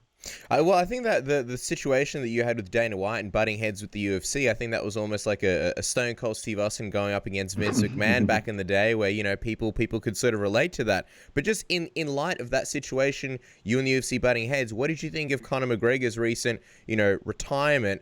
And I use quotation marks in his retirement because it seems like he's negotiating with the UFC. It seems like he's not happy with maybe some of the money that he'll be making from fights because of this ESPN pay-per-view deal, and it seems like, you know, they may or may not be willing to give him what he wants. What did you think of that? And that kind of, I guess, negotiating. See, it seems, I don't want to say the same, but something similar to what you went through recently with the UFC. I think that guy has bigger problems ahead of him. You know, his world's coming apart, man. Look at the Brooklyn incident. Look at him taking this fan's phone in Miami, and then all of a sudden now there's a sexual assault charge against him in Dublin, Ireland, and he's fled the country because he doesn't want to have to talk to authorities and go to jail. So I think that guy's got bigger problems ahead of him, and you know, he's retired now, so I don't even know why we're still talking about him. Well, you mentioned the WWE before, so we want to quickly get your thoughts on this WrestleMania weekend. Will you be there, first of all? And are there any plans to go over there and watch it live? I mean, you'll just have to tune in and see. You know, chaos is unpredictable. I can't be giving you guys any spoilers. You know, well, I'm thinking megaphone. I'm thinking ringside. You know, I'm thinking jumping in there when, you know, Triple H goes out or whatever's going to happen. That's what would work. I mean, you've mentioned that you've had plans of going over to the WWE. Have you heard much from them? Has anybody been in touch with you about possibly doing something with them? You know, we got a good connection over there because my teammate Bobby Lashley and his agent, who's also my agent, Mr. Dan Lambert, who owns American Top Team, you know, he keeps in touch with them, and they definitely know who I am and see what I'm doing. And most of them, even like Paul Heyman was like, man, Colby, you're doing pro wrestling better than pro wrestling's doing it. So, you know, we have some connections over there. We're talking, you know, and obviously Ronda Rousey, I got a lot of love for her. She's one of my friends, and so I might be there supporting her and my teammate Bobby Lashley this weekend. That would be incredible. I remember you said you weren't going to be in Vegas when we spoke to you last, and then days later you pop up in Vegas at the fight. So I wouldn't be surprised. You mentioned Paul Heyman. When did he say this? Have you spoken at length with Paul Heyman? What was that like? Oh man, it was really good. Yeah, I got to speak at length with Paul Heyman a couple months ago, like 2 months ago, 3 months ago, when WWE was there for Monday Night Raw. They were in Miami at American Airlines Arena, and I went backstage, got to chat with him a little bit, and saw Brock Lesnar. He gave me a pound and was like, "Keep it up, man. Love what you're doing, champ." Yeah, and then Paul would just give me, you know, he was just telling me some tips, man, and this and that, and he was like, "Man, you're perfect for pro wrestling. I love what you're doing, and keep up the hard work. You know, the power of the promo is real." Incredible from Paul Heyman himself, and a fist bump from Brock Lesnar. What did Brock say about this DC fight? I didn't get to talk with him about that, but I mean, I don't know. I don't think it's gonna happen, man. I think that he's happy over at WWE. You know, he's a little bit older, so you know he's killing it over in WWE. No one can stop that guy. That guy's a fucking beast. So you know, I don't know. I don't think it's gonna happen in the UFC.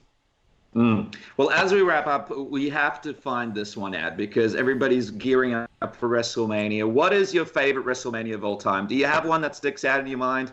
Colby, what you think back to, and for me, it was WrestleMania 17, The Rock versus Stone Cold Steve Austin. They had that crazy TLC match. I think for a lot of people that was pretty spectacular. But for you, is there a WrestleMania that stands out in mind that's a favorite? Yeah, I would say that one. As a kid, that was the one that I loved. But you know, the thing about WrestleMania that's so exciting, man, is like I heard some UFC fighters complaining to me, "Oh, Colby's making this too WWE. Oh, it's WWE." What the fuck are you talking about? You wish this shit was WWE. Have you not seen the fucking how WrestleMania sells out 80,000 seat arenas? Like, motherfuckers, if you guys were putting in that much money into the pay-per-views, selling out arenas like that, you'd be getting paid astronomical numbers. So you wish this fucking UFC was WWE. There you go, guys. I'm personally looking forward to WrestleMania 35. Not only for the matches, but to actually see if you'll be there, Colby. I think that's going to be a nice, funny, a nice, fun Easter egg in of itself. Always appreciate you coming on the show, Colby. Always appreciate chatting with you. Follow the man on Twitter and Instagram at Colby Cov MMA. We used to plug your T-shirts, but I don't know if you're doing any anymore. Are there any T-shirts going on sale? Are there any T-shirts that fans can buy? Colby, I know you used to have Nerd Bash 2019. What's sort of on for the fans at the moment? Yeah, I actually just got my store up today. It's over at ProWrestlingTees.com. I got my store up. I got some sweet different designs, like 3 or 4 cool designs in it. So we're gonna get more designs out there, and definitely go check those out at ProWrestlingTees.com.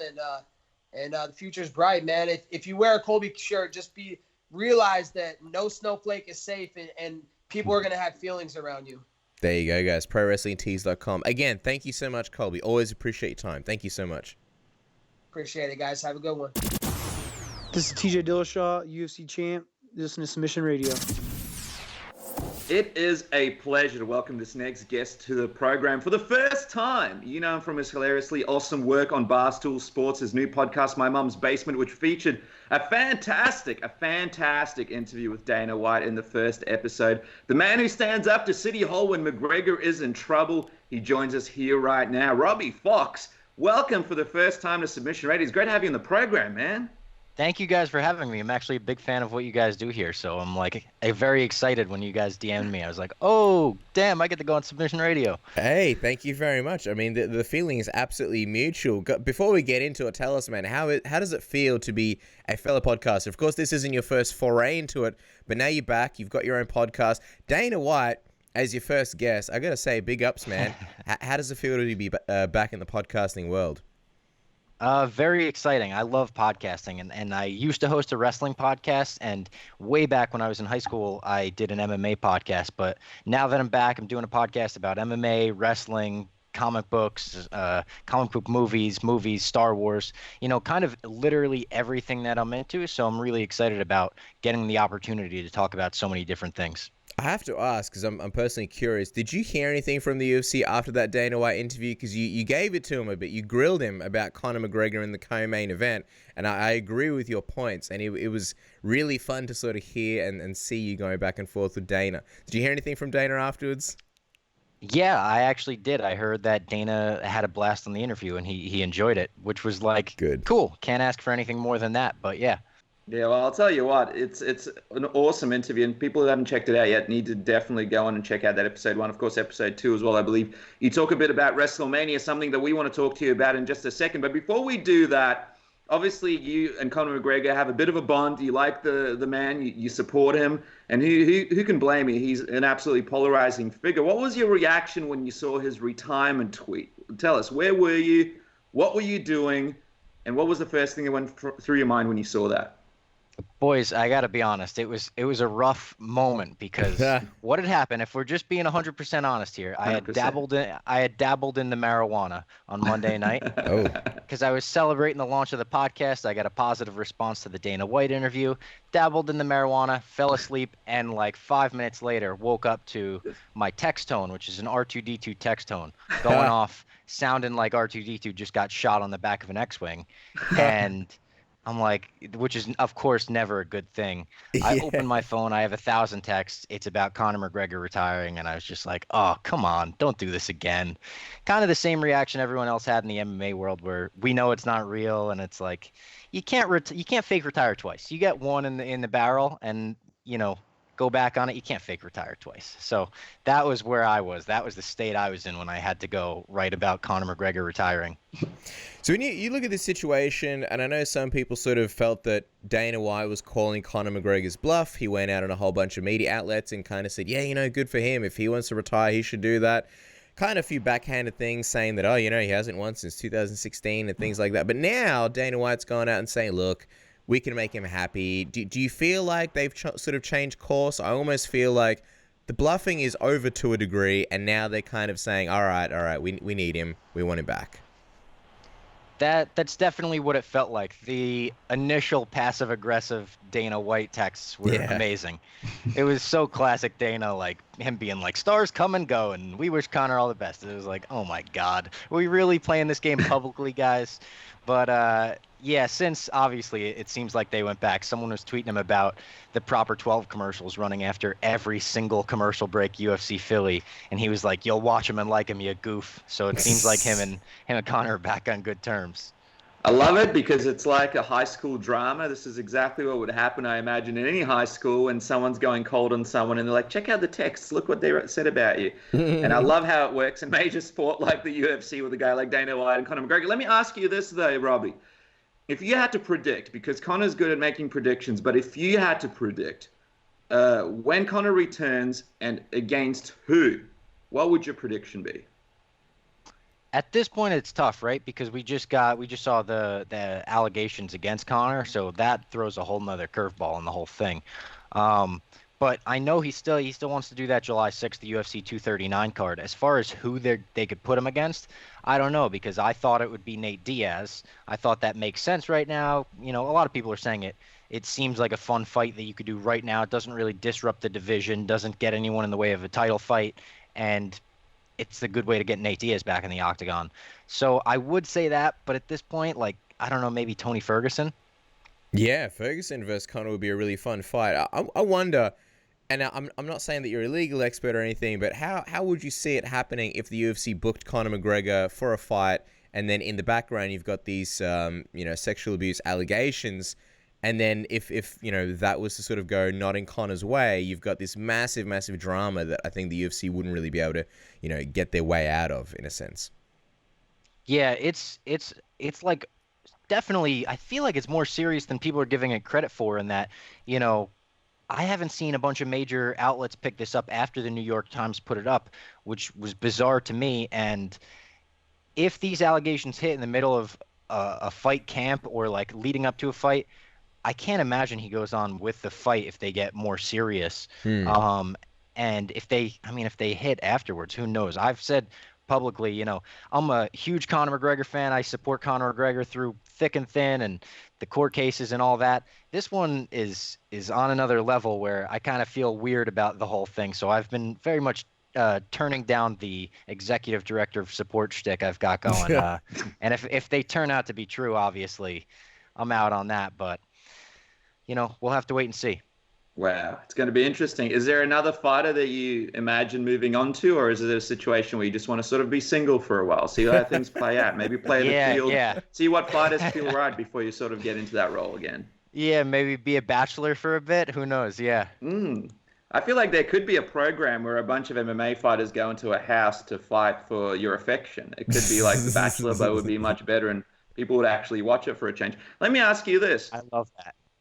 The other big question right now is, what's the deal with Brock Lesnar and this whole MMA return? Now, it was during your interview that Dana White let slip that he wanted, it seemed like DC Lesnar on this UFC 239 card, but now the UFC 239 looks pretty much finalized. When do you think this fight happens? And can anything happen this weekend at WrestleMania, in your mind, that stops this thing from happening? I honestly don't think what happens at WrestleMania this Sunday is going to stop the fight from happening. I think it's going to kickstart things into motion. I think Brock Lesnar is probably going to drop the WWE Universal title to Seth Rollins. It's looking like that's the course they're going for. I can't imagine him retaining again. I think the fans would be very upset if he did.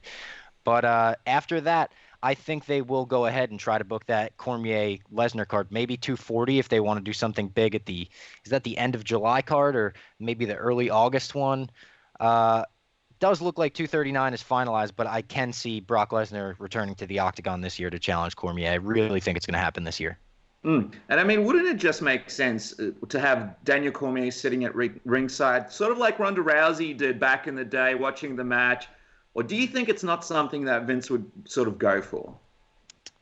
I don't know what Vince would go for, but I would love to see it because Cormier obviously is such a massive wrestling fan. We saw the shenanigans that went on with him and Lesnar in the cage were so pro wrestling, and as a wrestling fan, I loved that. Yeah. I would love to see him ringside, especially because he has a connection to Seth Rollins. He's a huge Seth Rollins fan. There's videos of him at WrestleMania 31 celebrating in the crowd for Seth Rollins cashing in his Money in the Bank on Brock Lesnar, which would be fun to use in some kind of promotional stuff for the WWE. And also he has like videos of him asking CM Punk for Seth Rollins' phone number. He's such a big fan. So him ringside in a Seth Rollins t-shirt or something, I would love to see. Nothing would make me mark out more than seeing DC ringside at WrestleMania. I was going to say, by the way, with Brock Lesnar facing Seth Rollins again, what do you make of that being the main event? We've seen it before. What do you think of that as the main event of WrestleMania 35? Well, it's not going to be the main event. So they will do Ronda Rousey versus Becky Lynch versus Charlotte Flair as the main event. Mm-hmm. But the Universal Championship match, out of the three main matches, we have that women's main event, and then there's Daniel Bryan versus Kofi Kingston for the WWE Championship. The Brock Lesnar match I'm least excited for. Yeah. And I feel bad saying it because it's a big coming out party for Seth Rollins, and I think he'll finally get his big, huge WrestleMania match. But at this point, I've seen all the Brock Lesnar I need to see in the ring. Every time he returns, he doesn't feel as special as he once did. It's going to be very interesting. And just going back to Conor McGregor, it kind of seems like he's got a bunch of fans on the WWE roster. Apart from Ronda Rousey, we've never really seen too many sort of established athletes really coming in and making a match work. I'm thinking of Dennis Rodman back in the WCW days. And I guess Jay Leno wasn't an athlete, but that match with him and Diamond Dallas Page was pretty horrible. Ronda Rousey made it work, but I mean, she's an athlete. She's a really good size for the girls. It's a really good time in the division. It really looks like she's sort of thrown herself in there. How do you think Conor McGregor would do if he sort of went to the WWE and sort of did a small little run where he comes in and does possibly a match or something like that? Do you think there's a way the WWE could make it work where it doesn't seem like a Floyd Mayweather Big Show match? It's hard to say, and like my gut says no. But Conor's an interesting one. MMA fighters and people from the combat sports world have always historically seemed to transition much easier than anybody else in any other realm. Look at Ronda Rousey, you look at Matt Riddle, who is phenomenal. You look at Kurt Angle, you look at Ken Shamrock even. For whatever reason, it seems to be an easier transition process. So athletically, I think Conor would be able to pick it up. But I don't know if giving Conor a script right now would I don't know if it would capture the Conor McGregor energy, because everyone in the WWE follows scripts. It's very known at this point that it's not like the Attitude Era where they were given bullet points and they could just kind of go off the cuff. So now that everyone follows scripts, I think people would be like, oh, this isn't the Conor McGregor we used to know. Yeah. Well, we know our listeners aren't the biggest wrestling fans, and Robbie, we might get some heat in the comment section of this video because we've been speaking about WrestleMania for so long, but damn it, it's WrestleMania weekend. I know, it's the greatest week of the year. I know, and we've got someone on the show finally that knows their stuff about pro wrestling, and we're going to take advantage of that, damn it. So you have to find out, what is Robbie Fox's best, worst wrestler from WCW, WWF, or WWE, whatever it might be? Who's your best, worst wrestler? I'm talking about guys like Ralphus. I'm talking about guys like Ernest the Cat Miller from back in the day. You know, I'm talking about half I've got one already. El Dandy. I've got one already. All right, here we go. Lay it on us. So I'll give you a WWF answer and a WCW answer, because these are my favorites. They spring to mind all the time. WWF, it's Max Moon, who came out, I want to say in 1993, and with this ridiculous superhero outfit, foam everywhere, and he would shoot fireworks from his wrist during his entrance, and he had a great drop kick. That's the only thing that he was really notable for in the ring. He just had an awesome drop kick. And in WCW, this is one of my all-time favorite best worst wrestlers. He was the Demon, he was just Gene Simmons' Kiss. Yeah, and he's now a pitching assistant for the Chicago White Sox, an MLB team, which is an even weirder fold to the wrinkle that is the Kiss Demon from WCW. But that was such a ridiculous, late 90s WCW. Kiss had not been relevant for so long at that point that I don't know what in their mind was Gene Simmons, he'd be a great wrestler. Yeah, I love also when Dustin Rhodes came out and it was such a Undertaker imitation gimmick. That was one of the worst things ever. Basically whenever we go and do UFC events, we sit around with our videographer watching the WWE Network afterwards in our downtime to fall asleep, and we pick the worst stuff from WCW. It's fantastic. As we let you go, Robbie, and it's already been a lot of fun chatting with you, give us the big surprise prediction from you that goes down this weekend at WrestleMania. What do you think the big shocking thing will be that people get talking about tomorrow or the day after WrestleMania on Twitter and at the office around the water cooler? What do you think it's going to be? I think a lot of people will be discussing the end of WrestleMania, right? The first ever women's main event. I think Becky Lynch will go over. She'll get her huge moment. And I think there's a decent chance that we get some kind of moment with Becky Lynch, Charlotte Flair, Bayley, and Sasha Banks all in the ring together as the 4 horsewomen. My surprise prediction is, I guess they keep teasing that Elias is going to have a performance and somebody is presumably going to interrupt him. I think that's the spot for John Cena's return. So there's my surprise prediction. There's my, I guess, what people are going to be talking about prediction. John Cena, he has to ruin everything. Guys, make sure to check out Robbie's new podcast, My Mum's Basement. 2 great episodes out now. And follow him on Twitter at Robbie Barstool. What a pleasure to have you on the program for the first time, Robbie. It's going to be first of many. Thank you so much for joining us on the show. It's been so much fun. Thank you, guys. I really appreciate you guys having me on. And there he is, guys. Robbie Fox himself, a guy that we've wanted on the show for a while, actually. So I'm glad that you set it up, Dennis. I'm glad that we got it on. And I feel like well, why sugarcoat it? It's the start of a beautiful relationship, damn it. All right? Us and Robbie Fox, bros for life at this point.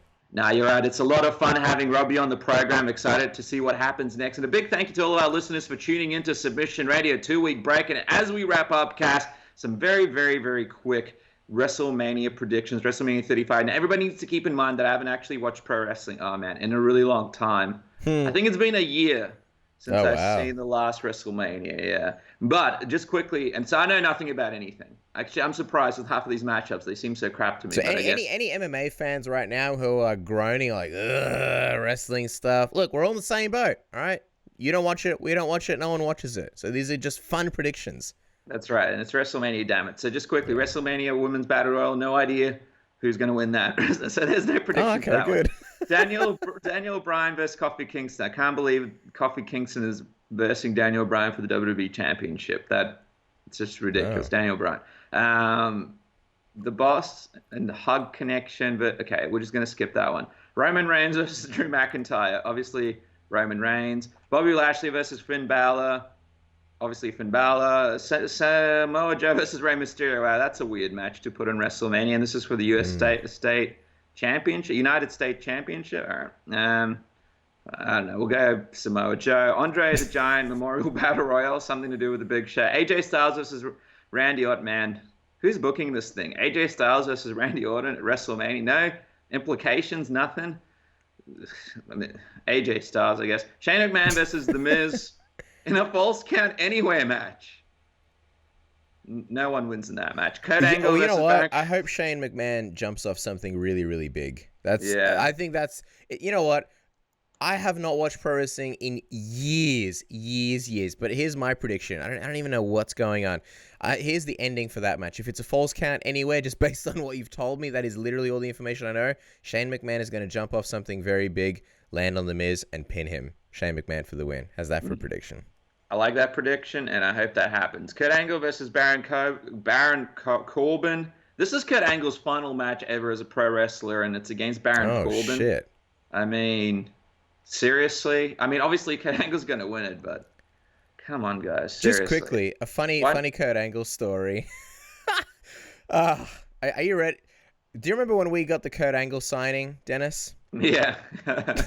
Should we tell the full story, how we ended up there? I think it's one that fans will enjoy. It's a big story, but you take it from you see, you go, Cash. All right, I want to say we were like, because I think a lot of wrestling fans or MMA fans I don't care. All right, let us salvage it, right? I think we were about 12 years old at the time.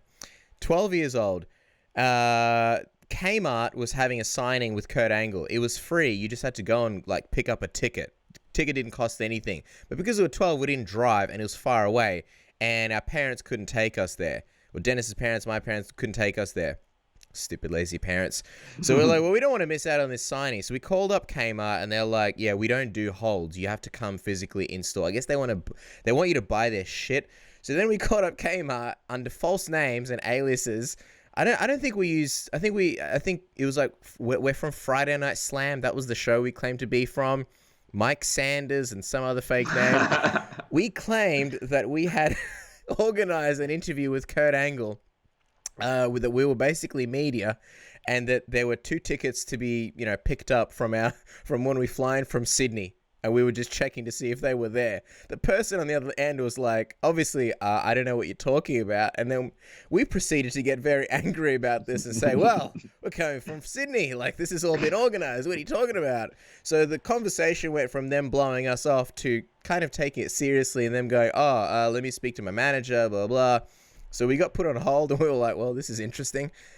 And then they got back to us and said the manager's gone for the day, but they'll try and get contact with him. So they called us back. They called the manager who had gone home about this, and the manager had sorted this out. But I think at one point, the funniest part of the conversation was when they were kind of like not really playing ball, and they were like, no, sorry, there's no record, is blah, blah. And you, Dennis, at 12 years old, said, listen, I like Kmart. It's a fine establishment, but I will not hold back from taking legal action against Kmart. This falls through. Oh god! And I think at one point that's when they're like, let me see where the owner is, and the owner was already at home. And I'm pretty sure at one point I pretended to be some kind of personal assistant to us, and I held my hand to my nose, and I was like, "Oh, I was calling for that," pretending to be like some kind of female assistant. Wow! And then we went there. And then, they were like, all right, we'll sort this out and we'll call you back. And so then we thought, all right, they're going to call us, but we can't pick up the phone. What kind of successful media outlet picks up their own phones? So we were like, all right, your mum has to pretend to be a secretary, all this kind of stuff. It was fucking wild. And then we went there. I was the secretary. You were the secretary? Oh, yeah, that's right. So your mum didn't want to play ball either. No one was playing ball. It was beyond her sort of scheming skills, I think. Above her pay grade. Yeah, that was above her pay grade, that one. Then we went there, and then we went through to get a photo, and then what happened? And then we cut the line. We cut the line because we had a mate waiting for us. And then I took your picture with Kurt Angle, and then you went to take my picture, but the security guard was kind of like, nah, too late, go through. So then I was like, what the fuck? You got a photo? I didn't get a photo. I got an autograph, but I wanted a photo. And then I ran around, and then I cut the line again. And then I think it was like they were letting people in small groups. There's a massive line, and then it's like, all right, 5 at a time, go through. And then I joined the next 5 in line, went in. And then it was like, hey, Kurt, it's me again from like 2 seconds ago. Bang, you snapped the photo. And now I don't know where that photo is. It's gone forever. But, Kurt looked at you funny, didn't he? He was like, what the hell? How did this guy get back? He looked at me like, what the fuck is this? But he was too nice to say anything. He's just like, all right, whatever. I'm being paid. I will just go along with this shenanigans. Little did he know he was speaking to Mike Sanders from Friday Night Slam. What a program that was. But yeah, they're unbelievable times. Yeah. So last match, it's going to be against Baron Corbin. What a disappointment. He'll definitely win. Triple H versus Batista. What a disappointment. No holds barred match. If Triple H loses, he must retire from in-ring competition. Obviously, Triple H is going to win. Buddy Murphy versus Tony Nese. Buddy Murphy played local football with me for a game or two. So I'll say he'll win. Ronda Rousey. Hang on. Buddy Murphy, when I did my personal training course, Certificate 3 in fitness, Buddy Murphy was doing his Cert 4, and we partnered up. And we were supposed to do a workout together, and we were both like, do you want to do the workout? No, me neither. Let's just talk pro wrestling. And we did. And now he's fucking at WrestleMania. How crazy is that? We've both come a long way. Yeah, I know. Cruiserweight Championship as well. Pretty good. Ronda Rousey versus Charlotte Flair versus Becky Lynch. This is the main event of WrestleMania, so it's a pretty big deal. I know nothing about anything, but we'll say Becky Lynch because she's been... Will she, though? Because he got Ronda Rousey. Will she lose her title to Becky Lynch? Maybe. Okay, we'll go with Becky Lynch. Who knows? We can talk to Sean Sheen afterwards when we speak to him next about it. She's got things going on, and the call of the man. We'll go with Becky Lynch. Brock Lesnar versus Seth Rollins. So this is... Wikipedia still doesn't believe the women are in the main event, so they've got him in as number 2. But anyway, Wikipedia is so sexist.